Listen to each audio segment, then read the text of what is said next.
Eh bien bonjour à toutes et à tous, ici The Marvelman. Aujourd'hui on se retrouve pour une vidéo consacrée au leader, donc ce personnage qui va faire bientôt son grand retour dans le MCU. Évidemment vous en avez entendu parler à la D23 j'imagine et après.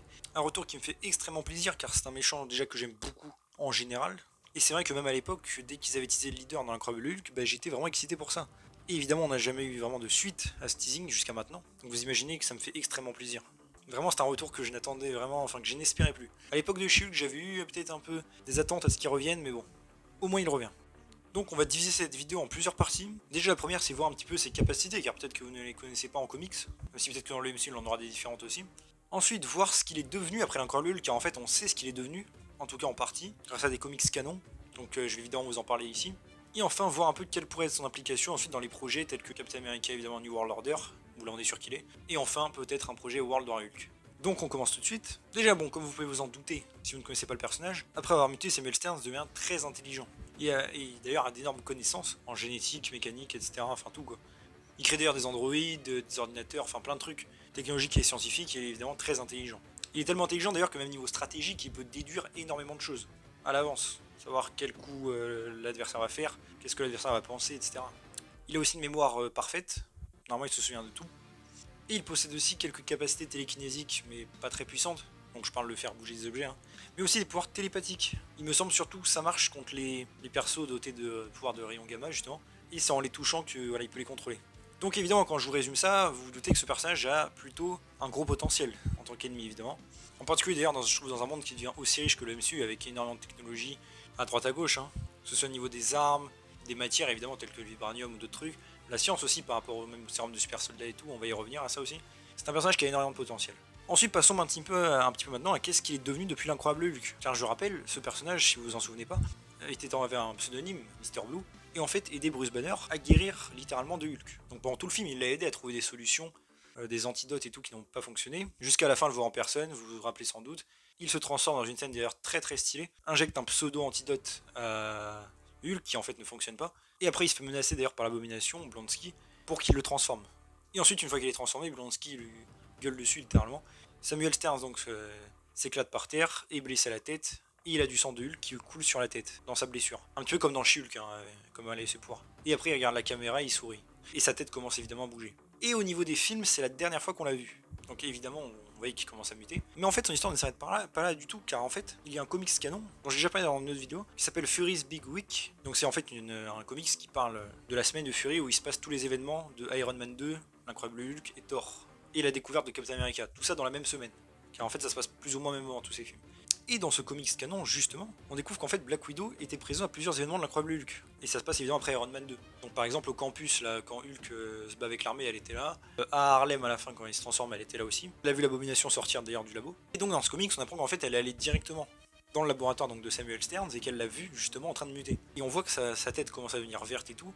Et il n'est plus lui-même. Il commence à parler bizarrement. Il déduit d'ailleurs d'où Natasha est carrément née, de par son léger accent russe. Il arrive à savoir la ville exacte. Donc ça montre déjà que dans le MCU, ses pouvoirs, déjà niveau intelligence et déduction, on commence à être chaud là déjà. Et il commence un peu à lui parler, un peu de la ramener justement au pays et qui peut lui montrer sa vision du monde, etc. Il commence vraiment à délirer quoi. Et Black Widow direct lui tire une balle dans la jambe et le capture et l'envoie dans une prison du Shield. Il est ensuite mis dans une espèce de labo, emprisonné, dans une espèce de capsule appelée projet Mister Blue. On peut voir dans cette capsule que sa tête a encore grossi et que sa peau est devenue désormais toute verte. Donc il continue à muter. Un laboratoire d'ailleurs où aussi il y a le cadavre entre guillemets du destructeur de Thor 1 qui est analysé pour en faire une arme qu'on voit dans Avengers 1. Technologie aussi de Whiplash d'Iron Man 2. Enfin bref, tout ça évidemment pour conduire au film Avengers, vous en souvenez. Donc voilà ce qui est devenu le leader au dernier nouvelle dans le MCU. Alors, déjà vous pouvez vous demander, est-ce que ce comics va être respecté à 100%? Car les comics canon du MCU, il n'y en a pas beaucoup et bon, voilà, personne ne fait vraiment attention à ça. Et bien pour ce comic, j'ai tendance à dire que oui, car il a servi de base littéralement un des épisodes de What If, saison 1, épisode 3 il me semble, celui où les Avengers se font assassiner justement. Donc puisque ce comic a servi d'inspiration il n'y a pas longtemps, je vois pas pourquoi est-ce qu'il l'ignorerait à l'heure actuelle. Donc on peut penser que ces événements seront 100% respectés, parce qu'il peut toujours y avoir des petits retcons dans la continuité, on sait comment ça marche. Mais donc ce qu'on ne sait pas, c'est comment le leader s'est échappé de la prison du Shield, car évidemment il va être en liberté, je suppose, hein. Ça m'étonnerait qu'il soit toujours en prison. Mais surtout, qu'est-ce qui s'est passé? Est-ce qu'il était resté? Est-ce qu'il était allé au raft à un moment donné? Est-ce que la prise, comment dire, la résurgence de Hydra a fait peut-être libérer le leader, l'a analysé? Vous voyez ce que je veux dire? On n'en sait rien en fait. Et ça peut être vraiment très intéressant. J'espère qu'ils en parleront un petit peu justement de ce qui est devenu. Et pas juste qu'ils nous le feront apparaître comme ça. On verra, franchement, je sais pas trop s'ils le feront pas. Mais donc, parlons un petit peu de théorie maintenant. Et bien là, on va passer un petit peu à Captain America New World Order. Et bien justement, Samuel Stern, on s'en souvient, après la découverte évidemment de Hulk, de Bruce Banner et de son sang, l'avait dupliqué, en avait fait des stocks énormes et avait de grands projets avec le sang de Bruce Banner. Essayer de combattre les maladies et tout, il en parle lui-même d'ailleurs hein, dans l'incroyable Hulk, et évidemment Bruce Banner lui disait de tout détruire parce qu'il était bien trop dangereux. Et on peut penser que le leader va vouloir récupérer tout ça, continuer ses expériences, peut-être dans un but du coup plus malveillant cette fois-ci. On a bien vu que déjà en Samuel Stern, il avait l'air fasciné déjà par Hulk. Je veux dire, dès qu'il se transforme, il le regarde avec émerveillement. Il lui dit qu'après que l'abomination que c'est magnifique et tout. Bon. On sent que le mec a des projets un peu chelous. Donc je pense que dans Captain America New World Order, on va commencer à voir l'apparition de plusieurs Hulk. Il y avait aussi des pseudo-liqueurs qui disaient qu'il y aurait ça. Et qu'on aura de plus en plus de Hulk. Peut-être à bombe, pourquoi pas, avec Rick Jones. Pourquoi pas faire revenir aussi Betty Ross en Red Hulk, peut-être. Évidemment, on pense au Général Ross qui serait Red Hulk. Bon, lui, c'est un peu plus compliqué puisque l'acteur est décédé. Enfin bref. Pour l'instant, ça on verra. Après, c'est vrai qu'en tant que tel, son implication dans Captain America New World Order, vu qu'on a très peu de détails, je me demande encore comment il va croiser Sam Wilson particulièrement, puisqu'il a l'air plus intéressé par Hulk, et c'est un ennemi de Hulk qui vient en comics, hein, sans doute. Il y avait des rumeurs que She-Hulk d'ailleurs et Hulk apparaissent dans Captain America 4, ça me paraîtrait pas impossible. Et du coup, qu'est-ce que Sam va devoir faire dans ce film? Affronter le leader, très bien, ils ont décrit que ce serait un thriller paranoïaque, que le leader serait extrêmement flippant au niveau de l'intelligence, dans le sens qu'il a toujours des coups d'avance. Ça peut être vraiment très cool. Voir peut-être un truc un peu à la Winter Soldier, avec Hydra qui voulait prendre le pouvoir. Faire un truc dans ce style avec le leader peut être vraiment très intéressant, ça c'est sûr. Peut-être que le leader, justement, peut essayer d'infiltrer des organisations, prendre le contrôle voilà, de gouvernement, de trucs, d'entreprise peut-être. Ça peut être très cool à voir. Mais encore une fois, du coup, je me demande quelle sera l'implication des Hulk et du sang, justement. Des Hulk, car il va évidemment créer plusieurs Hulk, c'est évident. Et honnêtement, c'est vrai que je vois mal Sam, à l'heure actuelle dans les films, affronter un Hulk. Dans le sens, bon, déjà Captain America, je le verrais pas du tout affronter un Hulk, l'ancien, Steve Rogers. Mais alors Sam, si en plus il n'a pas le de sérum de super soldat, comment il va faire? Puisqu'apparemment il y en aura dans ce film. Peut-être c'est pour ça qu'il aura peut-être un coup de main de Hulk et de She-Hulk. Mais il faudrait pas trop non plus le vaut des vedettes et qu'il puisse se débrouiller tout seul. C'est pour ça que je trouve ça assez intriguant de l'avoir mis le leader en ennemi justement. Et si c'est que le leader qui l'affronte, vu que c'est un ennemi plus ou moins... Bon, c'est quand même quelqu'un de dangereux, mais en combat à main nue, je pense que Sam peut un peu l'attaquer. Si c'est dans ce cas-là et que c'est plutôt le leader qui cherche à prendre des institutions, ça peut être assez cool.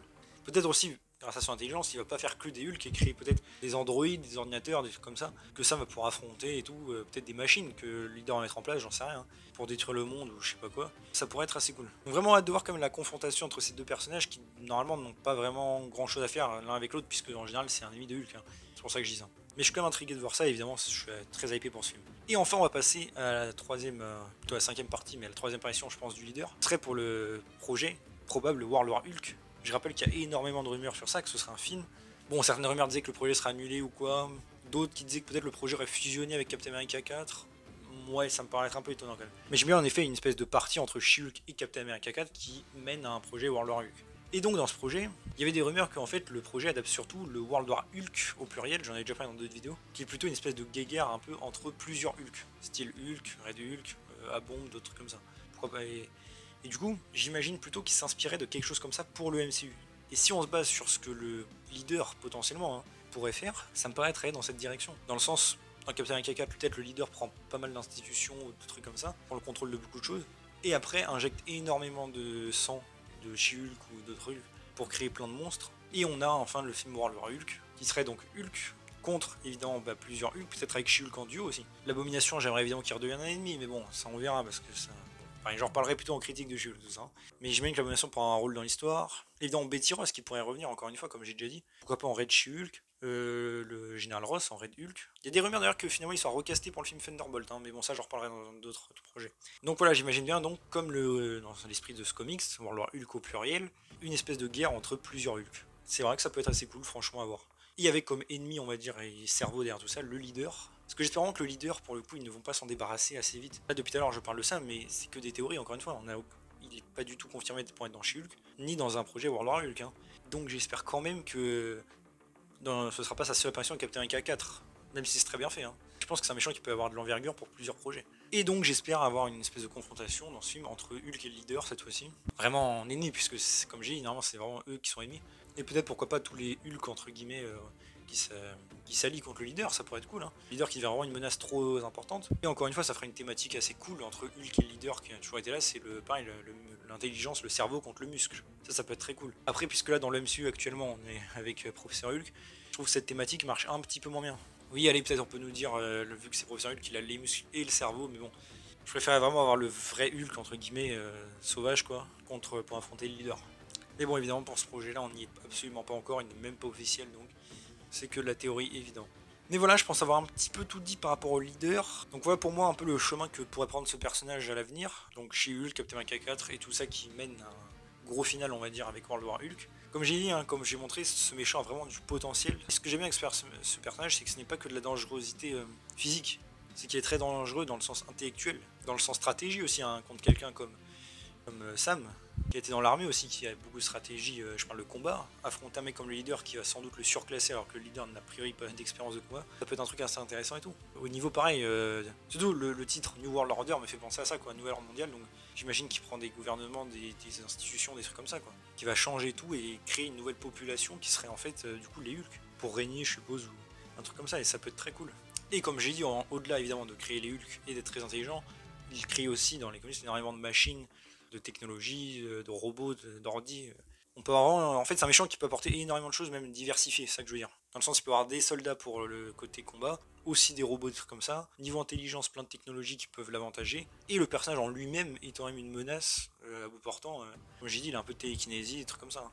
Et il a plein de gadgets en général aussi. Donc voilà. Je trouve vraiment que c'est un méchant qui a du potentiel et j'espère vraiment qu'ils vont bien l'exploiter. Et surtout à l'heure actuelle, évidemment, il faut bien le rappeler, ne pas en faire une blague s'il vous plaît.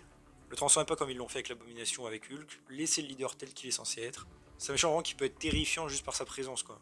Et j'espère vraiment qu'ils vont retenir ce côté-là. Donc voilà, bah dites-moi vous ce que vous pensez, est-ce que vous êtes hypé par le retour du leader? Est-ce que vous l'attendiez aussi? Parce que bon, moi je pense que j'étais un peu un des seuls en vrai à l'attendre depuis 2008 honnêtement. Et vraiment que chaque année, limite je me demandais si on allait le revoir et tout, et vraiment. Donc là ça m'a fait extrêmement plaisir. Dites-moi aussi donc du coup, est-ce que vous avez des théories évidemment? Est-ce qu'il y a d'autres projets où vous aimeriez le revoir? C'est vrai que j'en ai pas parlé, mais il y avait eu des rumeurs à l'époque d'un leak pseudo-leak, mais qui avait raison sur beaucoup de choses pour Endgame, hein, donc ça date, mais voilà. J'en ai parlé dans une vidéo qui disait qu'en fait les Thunderbolts allaient affronter le leader, et que ce serait un truc divisé en 3 parties. Alors peut-être que ce leak était vrai, et que du coup les plans ont changé, et qu'ils ont mis ça dans le Captain America 4 à la place, possible. Ou peut-être qu'ils pourraient garder encore une fois le leader pour Thunderbolt, mais honnêtement, ça me paraîtrait étonnant quand même, les projets Captain America 4 et Thunderbolt vont un peu s'enchaîner. Je vois pas trop comment le personnage pourrait être dans deux projets, quoi. À moins que pareil, il tire les ficelles d'un truc qu'il y a dans les Thunderbolt, ça c'est possible, mais pas une réelle présence, quoi. En tout cas voilà, bah, j'ai un peu fait le tour, donc j'espère que la vidéo vous a plu. Si c'est le cas, n'hésitez pas à vous abonner, liker, commenter, partager, activer la cloche, à me suivre sur mes réseaux sociaux et mon Discord, vous avez le lien en description. Et on se retrouve bientôt pour une nouvelle vidéo. Salut tout le monde.